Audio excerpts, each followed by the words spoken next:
आप सभी का होम साइंस क्लासेस में स्वागत है।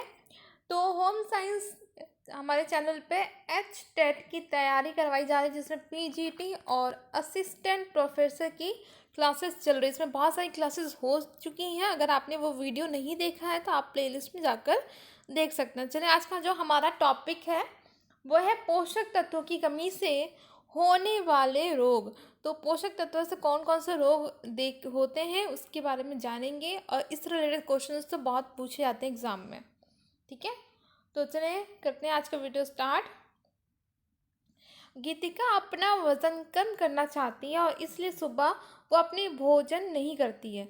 वह गीतिका एक लड़की है जो वजन कम करना चाहती है और वो सुबह अपना भोजन नहीं करती है। उसकी अध्यापिका की शिकायत है कि गीतिका कक्षा में ध्यान लगाकर पढ़ाई नहीं करती है। एक दिन सुबह की असेंबली के दौरान वह बेहोश होकर गिर गई। उसकी अध्यापिका ने उसकी माँ को स्कूल में बुलाया। माँ ने बताया कि पिछले 4 महीनों से गीतिका बहुत कम खाना खा रही है, वह बहुत कमज़ोर हो गई है। अध्यापिका ने गीतिका को समझाया कि भोजन की मात्रा को कम करने से उसे शरीर के लिए पर्याप्त पोषक तत्व प्राप्त नहीं हो रहे हैं। इसके कारण उसे कमजोरी हो रही है। इसके दीर्घकालीन शारीरिक, मानसिक तथा भावनात्मक कुप्रभाव हो सकते हैं। तो देखिए, एनसीईआरटी में क्या होता है, एक स्टोरी के माध्यम से आप लोगों को क्या होता है, बच्चों को समझाया जाता है। तो स्टोरी से ही हम जो कहना चाह रही है तो वो देखेंगे कि इसका क्या मतलब है। अब गीतिका स्वस्थ रहने के लिए पोषक आहार के महत्व को समझ गई है। वो जान गई है कि हमें स्वस्थ बनाए रखने के लिए प्रत्येक पोषक तत्वों की विशिष्ट भूमिका होती है। तो देखिए, वेट कम करने के लिए जो वज़न होता है ना, वज़न कम करने के लिए कम खाना, जो खाना होता है उसे कम खाने की ज़रूरत नहीं है। उसको सही मात्रा में सही पौष्टिक तत्वों को खाने की ज़रूरत होगी, तभी हमें पोषक तत्व भी मिलेगा और हमारा वज़न भी कम होगा। अब यहाँ पे देखिए, यदि आप इन पोषक तत्वों को अपने आहार में शामिल नहीं करते हैं तो आप जानते हैं कि क्या होगा। जी हाँ, आप हैं। आपका शरीर सही प्रकार से कार्य नहीं करेगा, आप बीमार पड़ जाएंगे। रोचक बात यह है कि आप इन पोषक तत्वों को अपने आहार में लेना पुनः आरंभ कर देंगे तो इसके अभाव से उत्पन्न होने जो रोग होते हैं, वो रोग के लक्षण भी समाप्त हो जाएंगे। इसलिए पोषक तत्व हमारे शरीर के लिए बहुत ही आवश्यक होता है। यही कारण है कि इस प्रकार के रोगों को पोषण अभाव रोग, डेफिशिएंसी डिसीज कहते हैं। यह अभाव हमारे दैनिक आहार में विशिष्ट पोषक तत्वों की कमी या अनुपस्थिति के कारण होता है। अगर आपके शरीर में पोषक तत्व का कमी हो जाती है तो उसको क्या कहते हैं, पोषक अभाव रोग, डेफिशिएंसी डिसीज। किसी चीज़ की, जैसे विटामिन बी की कमी होगी तो उसकी डेफिशिएंसी हो रही है विटामिन बी की। पोषण अभाव रोग वह स्थिति है जो हमारे शरीर में तब उत्पन्न होती है जब हमारे दैनिक आहार में एक विशिष्ट प्रकार के पोषक तत्व की कमी लंबे समय तक रहती है। तो ये नहीं कि आज नहीं लिए तो कमी देखने लगी, लंबे टाइम तक आप लोग पोषक तत्व नहीं लेंगे तो ये कमी देखने को मिलता है। प्रायः इस कमी को दूर किया जा सकता है यदि अभावयुक्त पोषक तत्व का शीघ्र ही पता लगाकर उसे रोगी के आहार में शामिल किया जाए। जैसे कि आप ब्लड टेस्ट कराते हैं तो उसमें विटामिन बी आपका कम होता है या फिर आयरन की कमी होती है, तो क्या होता है, डॉक्टर लिखता है आयरन की मेडिसिन या हरे पत्तेदार सब्जियों खाने को सलाह देता है, तो जिससे कि आयरन की कमी कम हो जाती है, विटामिन बी की कमी कम हो जाती है, विटामिन ए हो या डी हो तो वो उसकी मेडिसिन देता है और खाने के लिए भी कहता है कि अपने खाने में ये डाइट प्लान चेंज करने को, जिससे आपके शरीर में जो भी समस्या उत्पन्न हो रही है वो खत्म हो जाती है। अब यहाँ पे देखिए, प्रोटीन ऊर्जा कुपोषण, प्रोटीन एनर्जी माल न्यूट्रिशन क्या होता है। भोजन में लंबे समय तक प्रोटीन की अनुपस्थिति के कारण प्रोटीन ऊर्जा कुपोषण नामक रोग पैदा हो जाता है। यह रोग सामान्यतः 5 वर्ष से कम आयु के बच्चे में होता है। एग्जाम में बहुत बार पूछा जाता है प्रोटीन ऊर्जा कुपोषण के बारे में, या फिर किस एज ग्रुप में देखा जाता है। ठीक है, यहाँ से क्वेश्चंस बनते हैं, आप लोग ऐसा डिटेल में पढ़ेंगे तो एक क्वेश्चन आपको पक्का यहाँ पे मिल जाएगा। हमारे देश में यह रोग गरीब तथा सुविधा विहीन समुदाय के बच्चों में व्यापक रूप से देखा जाता है।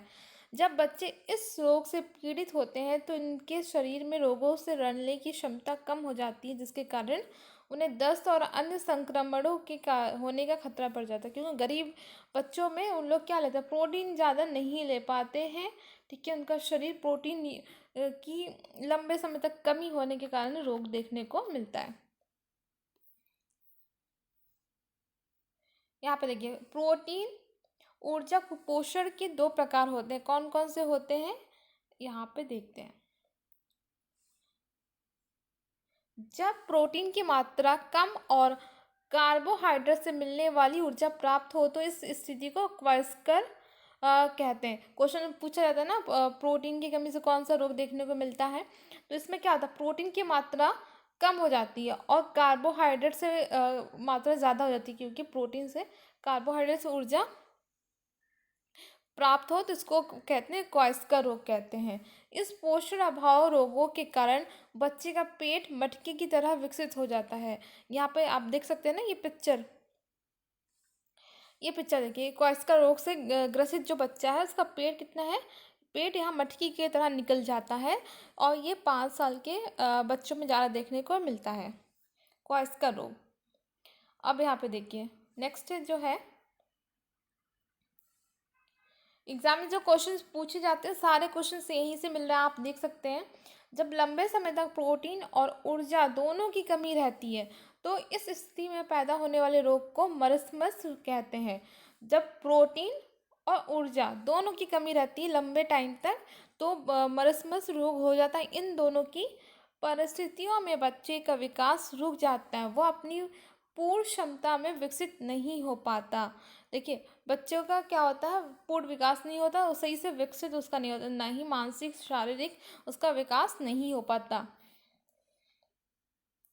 नेक्स्ट है, जब बच्चे के आहार में कार्बोहाइड्रेट की कमी हो जाती है तो उसका वजन कम होने लगता है और वह कमज़ोर होने लगता है। एक अन्य प्रकार का कुपोषण है अत्यधिक कैलोरी का सेवन। यदि व्यक्ति अपने आहार में कार्बोहाइड्रेट का सेवन अत्यधिक मात्रा में करता है तो वह मोटा हो जाता है। संपन्न परिवारों में अधिकतर इस स्थिति को देखा जा सकता है। शहरी क्षेत्रों में यह समस्या तेजी से बढ़ रही है क्योंकि वहाँ अधिक से अधिक लोग निष्क्रिय तथा अभ्रमणशील निषादी जीवन शैली जी रहे हैं। तो ये देखिए, बच्चे क्या होते हैं, अगर खाने में ज़्यादा कार्बोहाइड्रेट की मात्रा ज़्यादा लेने से क्या होता है, मोटापा हो जाता है। क्योंकि इसमें जो अमीर बच्चे होते हैं और जो शहर में लोग रहते हैं तो वो क्या करते हैं, वो ज़्यादा वॉक नहीं करते हैं। ठीक है, वॉक नहीं, एक जगह बैठे रहना होता है, वो डाइट में कार्ब्स ज़्यादा लेते हैं, उसके कारण क्या होता है, मोटापा से वो ग्रसित हो जाते हैं। यहाँ पे देखिए, विटामिन ए की कमी। विटामिन ए की कमी मुख्य रूप से बच्चों में पाई जाती है, गर्भवती महिलाओं में भी इसकी कमी हो जाती है। विटामिन ए शरीर की बढ़ोतरी और विकास के लिए ज़रूरी होता है, इसकी कमी से शरीर का विकास रुक जाता है। विटामिन ए की कमी से आँख की पुतली के सफ़ेद हिस्से में सूखापन आना शुरू हो जाता है। ठीक है, लंबे समय तक इसकी कमी के कारण आँख के इस हिस्से में सिकुड़न आने लगती है, यहाँ तक कि आँख के कॉर्निया, जिसे काले हिस्से अथवा पुतली कहते हैं ना, जो आँख का बीच का पार्ट होता है, में भी धुंधलापन आने लगता है। ऐसी स्थिति में आँखों में अंधापन भी आ सकता है। हाँ, कम रोशनी में बच्चे को देखने में परेशानी होने लगती है। इस स्थिति में सुधार के लिए भोजन में अधिक मात्रा में विटामिन ए लेना आरंभ कर देना चाहिए। आपको ये जानकर दुख होगा कि भारत में विटामिन ए की कमी से हर वर्ष 40,000 बच्चे नेत्रहीन हो जाते हैं। तो देखिए, तो ये बच्चों में बहुत देखने को मिलता है। विटामिन ए की कमी से बहुत सारे रोग देखने को मिलता है। काले जो कॉर्निया है उसमें सिकुड़न आ जाती है, धुंधला दिखने लगता है। ठीक है, तो ये सारी समस्याएं देखने को मिलती है। इसलिए क्या होता है, हमारे आहार में विटामिन ए को अच्छी मात्रा में लेना चाहिए, खासकर बच्चों में। नेक्स्ट देखते हैं लौह तत्व की कमी, एनीमिया। लौह तत्व की कमी से होने वाला रोग अनीमिया हमारे देश में होने वाली दूसरी सबसे बड़ी पोषण संबंधी समस्या है। तो अनीमिया हमारे देश में क्या है, दूसरी नंबर पे है। यह रोग सभी आयु समूह की महिलाओं और बच्चों में पाया जाता है। हमारे देश में अनीमिया के प्रमुख कारण है, तो कारण कौन कौन से होते हैं वो देखते हैं। आहार में लौह तत्वों वाले खाद्य पदार्थों को शामिल ना किया जाना अथवा इसका कम सेवन। तो लौह तत्व वाले जो खाद्य पदार्थ है वो नहीं लेना या फिर उसको बहुत कम मात्रा में लेना, तो अनीमिया का कारण होता है।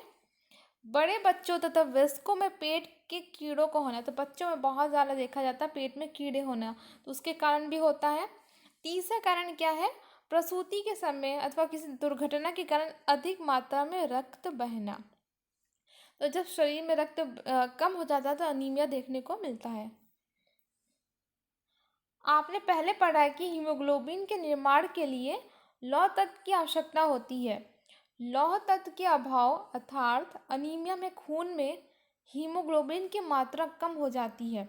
जब अनीमिया होता है तो उसमें क्या होता है, हीमोग्लोबिन की मात्रा कम हो जाती है, जिससे कोशिकाओं को मिलने वाली ऑक्सीजन की मात्रा घट जाती है।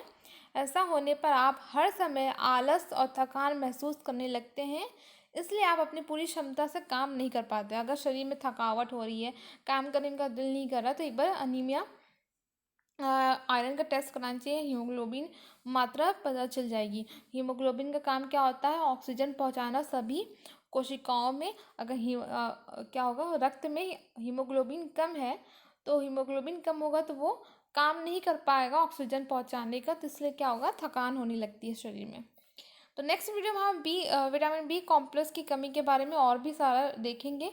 ठीक है, तो आज के लिए लेते हैं, नेक्स्ट इसका सेकंड पार्ट बनेगा वीडियो, और आपको बताना कमेंट करके वीडियो कैसा लगा।